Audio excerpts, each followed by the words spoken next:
Balikan naman natin ang aming kasamang si Noel Perfecto. Kaugnay naman ang panibagong pagkukumpiska ng Bureau of Customs ng mga iligal na kontrabando mula sa lungsod ng Sama natin si Noel Perfecto. Noel? Maraming salamat.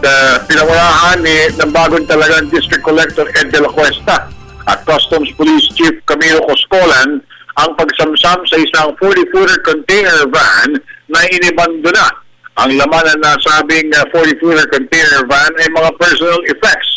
Agad na pinasampahan ng kaso ni Collector Ed de la Cuesta ang isang Ronald Banks. Ayon sa mga otoridad, 2 firearms, kasama pa mga bala nito ang nakita sa kahon.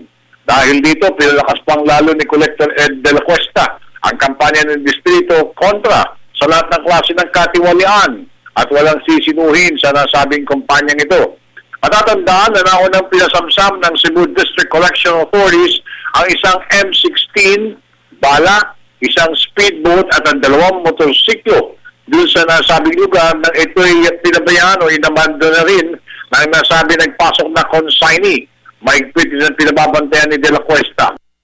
Colonel Coscolan, ang posibleng pagpasok ng mga weapons for mass destruction, droga at agricultural products na maaaring gamitin ngayong midterm 2013 elections. Yun muna ulat mula pa rin sa lungsod ng Sugbo, kasama pa rin si Erwin Navarro at Larry Yumol, Noel Perfecto, Television ng Bayan.